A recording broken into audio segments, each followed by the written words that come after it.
नमस्कार, पुनः स्वागत और अभिनंदन सृजन नवाचार में। मैं अर्चना शुक्ला इमला की एक नई श्रृंखला, एक नई कड़ी के साथ आपके समक्ष उपस्थित हूँ। आज हम लोग पुनः एक कहानी का इमला देखेंगे। हम कहानी का भी आनंद लेंगे और साथ साथ इमला भी लिखते जाएंगे।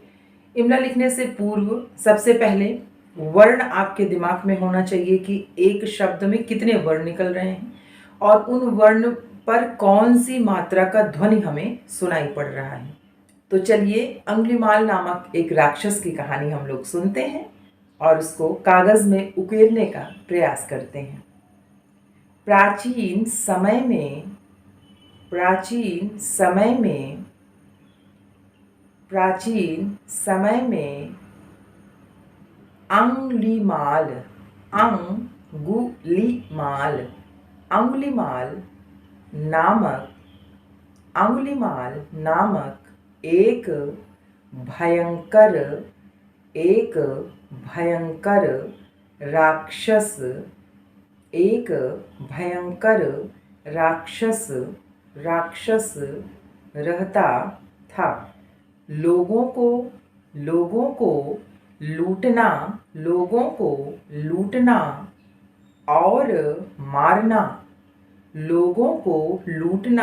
और मारना उसका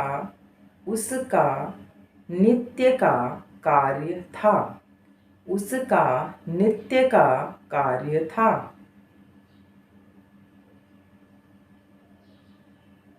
उसके इस कृत्य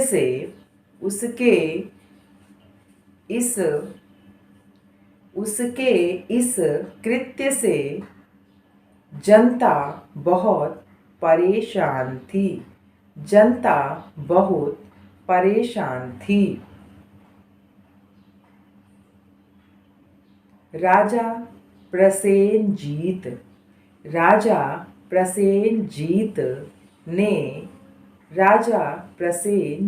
ने उसको पकड़ने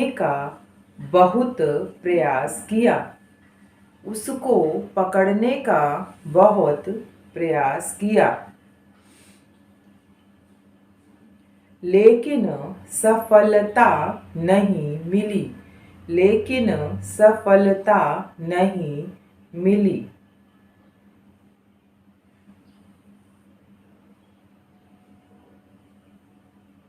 बुद्ध का शिष्य प्रसेनजीत ने भगवान बुद्ध से इसके विषय में बताया।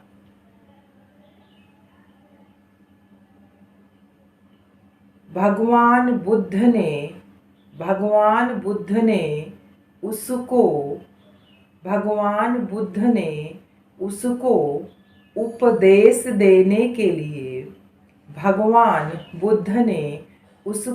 उपदेश देने के लिए उसके समक्ष उपस्थित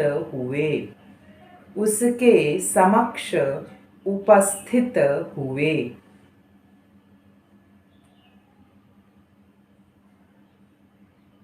परंतु वह उनको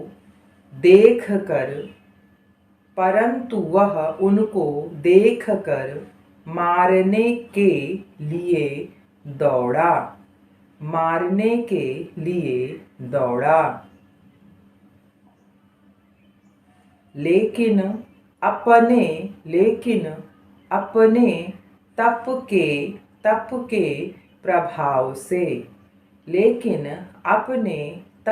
प्रभाव से उन्होंने ज्ञान प्रज्वलित किया। भगवान बुद्ध के करुण भाव को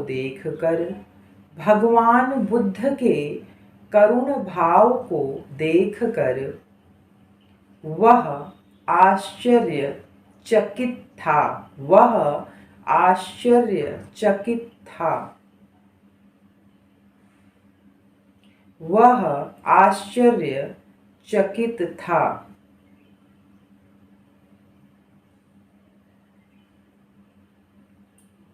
अंगुलीमाल भगवान बुद्ध के सामने अंगुलीमाल भगवान बुद्ध के सामने झुक गया। अंगुलीमाल भगवान बुद्ध के सामने झुक गया।